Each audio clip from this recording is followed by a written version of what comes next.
నమస్కారం. పంచాంగ శ్రవణం కార్యక్రమానికి మీ అందరికీ స్వాగతం, సుస్వాగతం. ఇవాల్టి మన పంచాంగ శ్రవణం కార్యక్రమంలో క్రోధినామ సంవత్సరంలో 12 రాశుల వారికి ఎలా ఉండబోతుంది తెలియజేసేందుకు మనతో పాటు ఉన్నారు ప్రముఖ జ్యోతిష్య, వాస్తు పండితులు మరియు పంచాంగకర్త బ్రహ్మశ్రీ డాక్టర్ నాయకంటి మల్లికార్జున శర్మ గారు. ఆలస్యం చేయకుండా ఆయన పలకరించేద్దాం. నమస్తే గురుగారు. నమస్కారం అమ్మా. మరి ఈ క్రోధినామ సంవత్సరంలో ధనుసు రాశి వారికి ఎలా ఉండబోతుంది? ఆదాయ వ్యయాలేంటి? తప్పకుండా అమ్మ. ఓం శ్రీ గురుభ్యో నమః.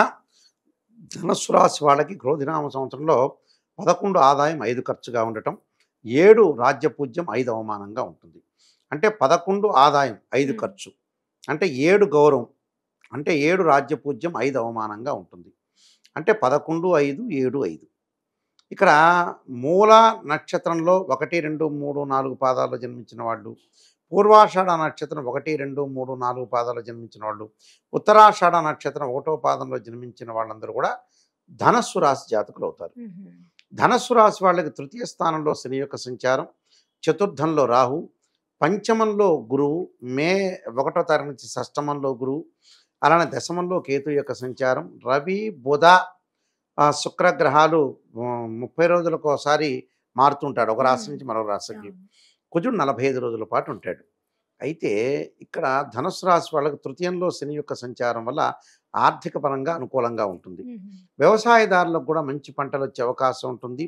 2, 3 పంటలు పండించడం, నూతన విషయాలు, నూతన పంటల్లో కొన్ని మార్పులు, ఆదాయం బాగా ఉండే అవకాశం బాగా ఎక్కువగా ఉంటుంది రైతులకి. అయితే ఆర్థిక పరంగా ఆదాయం అనేది బాగా పెరగటం ఒకటి, వృత్తి ఉద్యోగ వ్యాపారంగా వాళ్ళకు విశేషమైన కృషి చేసి ఆదాయాన్ని పెంచుకునే మార్గాలు బాగా ఎక్కువగా ఉంటాయి. అంటే ఆదాయం అనేది బాగా పెరుగుతూ ఉంటుంది. ఇక్కడ ఆదాయం పెరగటానికి ఇక్కడ మనం అనుకున్నట్టుగా 11 ఆదాయం 5 ఖర్చు ఉన్నాం కాబట్టి 6 పాళ్ళు ఎక్కువగా ఉంటుంది. తృతీయ స్థానంలో శని యొక్క సంచారం వల్ల అద్భుతమైన రిజల్ట్స్ వచ్చే అవకాశం ఉంటుంది ధనుసు రాశి వాళ్ళకి. అలానే పంచమ స్థానంలో గురువు కూడా ఉన్నాడు. అయితే షష్టమంలో గురువు వెళ్తాడు. వెళ్ళినా కూడా శని యొక్క బలం వల్ల వాళ్ళకి ఆదాయం బాగా పెరుగుతుంది. అంటే ఉద్యోగం చేస్తున్నా, వ్యాపారం చేస్తున్నా, భాగస్వామ్య వ్యాపారం బాగా కలిసి వస్తుంది.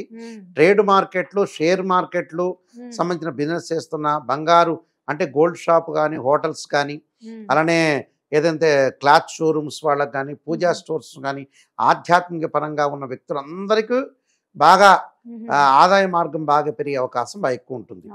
అంటే అందరికీ కూడా. అలానే ఉద్యోగస్తులందరికీ కూడా, అంటే గవర్నమెంట్ సెక్టార్, ప్రైవేట్ సెక్టార్లో చేస్తున్న ప్రతి వాళ్ళకు కూడా ఆదాయం బాగా పెరుగుతుంటుంది. అంటే సర్వకార్య విజయము అని అర్థం. అంటే అన్ని కార్యక్రమాల్లో వాళ్ళు విజయం సాధించే అవకాశం ఉంటుంది. పెళ్ళిళ్ళు వాటిల్లో కూడా పాల్గొనే అవకాశం ఉంటుంది. అలానే గృహాలు నిర్మించే అవకాశాలు కూడా ఉంటాయి. గృహాలు నిర్మించే అవకాశం ఒకటి. ప్రతి పనిలో కూడా విశేషమైన లాభాలు కలిగే అవకాశం ఉంటుంది. అయితే కొంత తల్లి యొక్క ఆరోగ్య విషయంలో కానీ, వాహనాల మీద వెళ్ళేటప్పుడు కానీ తగు జాగ్రత్త తీసుకోవాలి ప్రధానంగా. ఎందుకంటే చతుర్థ స్థానంలో రాహు యొక్క ఫలితం వల్ల. దానితో పాటు ఇక్కడ ద్వితీయాధిపతి, తృతీయాధిపతి శని అయ్యాడు ఇక్కడ. అంటే ద్వితీయాధిపతి, తృతీయాధిపతి శని కావటం వల్ల కుటుంబ పరంగా ఇబ్బందులు లేకుండా, కుటుంబంలో అలజడి రేగకుండా, అలజడి సృష్టించకుండా చాలా జాగ్రత్త వివరించి ముందుకు వెళ్ళాలి. అంటే భార్యాభర్తలు ఏదో చిన్న చిన్న విషయాలు అనుకుంటారు. చిన్న చిన్న విషయాలు అనుకున్నంత మాత్రాన రచ్చకి ఏడ్చడం అనేది మంచిది కాదు కదా. ప్రతిదాన్ని కూడా ప్రధానంగా తగాదలు, గొడవలు అనేది మంచిది కాదు. ప్రతి విషయంలో కూడా మనం మ్యూచువల్ అండర్స్టాండింగ్, బాండింగ్ అనేది చాలా మోస్ట్ ఇంపార్టెంట్ ఇందులో. అలాగా కుటుంబ పరంగా ఇబ్బందులు లేకుండా, కుటుంబంలో ఏదో అనుకుంటున్నారనే ఆలోచనతోటి ముందుకు వెళ్ళకూడదు. అంటే భార్యాభర్తల వైఫ్ అండ్ హస్బెండ్ రిలేషన్ బాండింగ్గా ఉండేటట్టుగా ముందుకు వెళ్ళాలి. అదొకటి చాలా ఇంపార్టెంట్. అయితే లిటిగేషన్ల విషయంలో కూడా దూరకూడదు. అంటే ఇద్దరు మధ్యలో, గొడవల మధ్యలో కూడా వీళ్ళు ధనుసు రాశి వాళ్ళు దూరితే వీళ్ళకి ఇబ్బంది కలిగే వాతావరణం ఉంటుంది. వాళ్ళు లిటిగేషన్లో మధ్యలో దూరటం వల్ల కూడా వీళ్ళకి ఇబ్బంది రాకుండా చాలా జాగ్రత్త వివరించి ముందుకు వెళ్ళాలి. అదొకటి. తర్వాత సంతానపరంగా ఇబ్బందులు లేవు, సంతానపరంగా అనుకూలంగా ఉంటుంది, సంతానం కలిగే అవకాశం అనేది ఉంటుంది. వృత్తిపరంగా తోటి సహచరులతో అన్ని విషయాలు కూడా షేర్ చేసుకోకూడదు ధనుసు రాశి వాళ్ళు. షేర్ చేసుకోవటం వల్ల కూడా పక్కన వాళ్ళు వీళ్ళ విషయాలన్నీ కూడా చెప్పి అనవసరంగా ప్రమోషన్లు రాకుండా అడ్డుపడే అవకాశాలు కూడా ఉంటాయి. కాబట్టి జాగ్రత్త వివరించి ముందుకు వెళ్ళాలి. అనవసరమైన డిస్టర్బెన్స్లు పొందకుండా ఉండటం అనేది చాలా మంచిది. అంటే రిస్క్ ఫ్యాక్ట్ అనేది పొందకూడదు వీళ్ళు. అలానే వీళ్ళకి వచ్చేటప్పటికల్లా మిగతా గ్రహాల యొక్క కలయిక ఏదైతే ఉందో ఆ కలయిక వల్ల కూడా రవి, బుధ, శుక్రుడు కుజుడు యొక్క గ్రహాల యొక్క కలయిక వల్ల కూడా విజయం లభించే అవకాశం ఎక్కువ ఉంటుంది. రియల్ ఎస్టేట్ రంగం వాళ్ళకి కానీ, అలానే అగ్రికల్చర్ ల్యాండ్ కొనుగోలు చేసే వాళ్ళకి కానీ, రైతులకు కానీ, వాళ్ళందరికీ కూడా అనుకూలమైన ఫలితాలు ఉన్నాయి. రాజకీయ నాయకులకు కూడా కొంత ఎదురు లేకుండా ముందుకెళ్ళే అవకాశం ఉంటుంది. సినీ రంగం వాళ్ళకు కూడా మంచి సినిమాలు విజయవంతం అయ్యే అవకాశం ఉంటుంది. డబ్బు చేతికి వచ్చే అవకాశం బాగా ఎక్కువగా ఉంటుంది. స్త్రీలకు వచ్చేటప్పటిగా అనుకూలమైన కాలంగా ఉంటుంది. కానీ భార్యాభర్తల ఇద్దరి మధ్యలో కూడా గొడవలు రాకుండా చూసుకోవటం చాలా మంచిది. వాళ్ళ పెట్టుబడులు పెట్టుకోవచ్చు, బంగారు ఆభరణాలు కొనుగోలు చేస్తారు, దుస్తులు కూడా కొనుగోలు చేస్తారు. అయితే బ్యూటీషియన్ సంబంధించినవి ఏదైతే ఉంటాయో పార్లర్లు, వాళ్ళకి ఆదాయం బాగా పెరిగే అవకాశం ఎక్కువ ఉంటుంది. అలాంటి వస్తువులు అమ్మే కొన్ని సంస్థలకు కూడా మంచి రాబడి వచ్చే అవకాశం బాగా ఎక్కువగా ఉంటుంది. కాబట్టి అనుకూలమైన ప్రయత్నాలు అనుకూలంగా లాభం కలిగే అవకాశం ఉంటుంది. ప్రైవేట్ ఉద్యోగస్తులకు కానీ, అలానే గవర్నమెంట్ ఎంప్లాయీస్కి కానీ, చిరు వ్యాపారులు అంటే రోడ్డు మీద పూలు పండ్లు పెట్టుకునే వ్యక్తులకు కానీ, ఇలాంటి వ్యక్తులందరికీ కూడా ఆదాయం అయితే మెండుగా పెరిగే అవకాశం ఉంటుంది. ఆదాయం పెరుగుతుంది, వివాహాలు జరుగుతాయి, సంతానం లేని వ్యక్తులకు సంతానం కలగటం, సంతాన అభివృద్ధి చూడటం, సంతోషకరమైన వార్తలు శుభవార్తలు వినే అవకాశాలు ఎక్కువగా ఉంటాయి.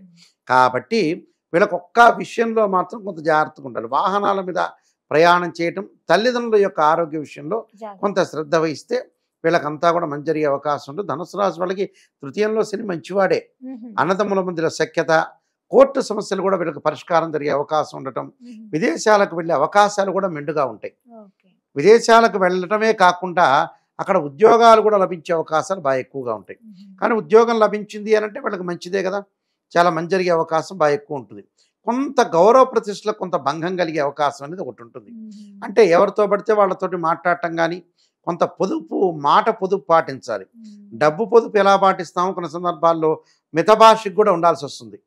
మితభాష కూడా చాలా ఇంపార్టెంట్. అలాంటి విషయాల్లో కూడా వీళ్ళు చాలా జాగ్రత్తగా ఉండి ఎలక్ట్రానిక్ గూడ్స్ ఇలాంటివి కూడా కొనుగోలు చేసే అవకాశాలు బాగా ఎక్కువగా ఉంటాయి. కాబట్టి వీళ్ళకన్నిటికీ కూడా కొన్ని పరిహారాలు చేసుకొని ముందుకు వెళ్తే వీళ్ళకి మంచి జరిగే అవకాశం ఖచ్చితంగా ఉంటుందమ్మా. మరి ఎటువంటి పరిహారాలు చేసుకోవాలి వీళ్ళు? తప్పకుండా రాహు యొక్క ఆరాధన చేయాలి. అమ్మవారిని దుర్గా సప్తశతి పారాయణం చేయటం, ఆదిత్య హృదయం పారాయణం చేయటం, ఆదిత్యాయుధే సహస్రమూర్తాయ ధీమే తన్నో సూర్య ప్రచోదయాత్ అనే మంత్రాన్ని చక్కగా సుందరకాండ పారాయణం చేయటం, ఆంజనేయ స్వామి యొక్క ఆరాధన చేయటం వల్ల వీళ్ళకి మంచి జరిగే అవకాశం. ఏదైనా సరే భయము ఆందోళన లేకుండా ప్రశాంతమైన వాతావరణంతో జీవించడం చాలా మంచిది. ఎందుకంటే కొన్ని భయాలు జీవితంలో కలుగుతూ ఉంటుంటాయి. అంటే భయం కలుగుతూ ఉంటుంది, ఆరోగ్యపరంగా కలుగుతుంది, అన్ని రకాలుగా భయాలు కలుగుతుంటాయి. ఆ భయానికి వీళ్ళు వీలైతే మంగళవారం ఈ సంవత్సరం క్రోధినామ సంవత్సరంలో ఒక 9 మంగళవారాల పాటు ఆంజనేయ స్వామికి తమలపాకుల పూజ చేయటం చాలా మంచిది. అలానే ఆంజనేయాయుధే వాయుపుత్రాయుధీమే తన్నో హనుమత్ ప్రచోదయాత్ అనే మంత్రాన్ని చక్కగా చదువుకుంటే కూడా చాలా మంచి జరిగే అవకాశం ఖచ్చితంగా ఉంటుందమ్మా. ఈ క్రోధినామ సంవత్సరం ధనుస్సు రాశి వాళ్ళందరికీ కూడా మంచి జరగాలని ఆశిస్తూ సర్వే జనా సుఖినో భవంతు. ధన్యవాదాలు గురుగారు.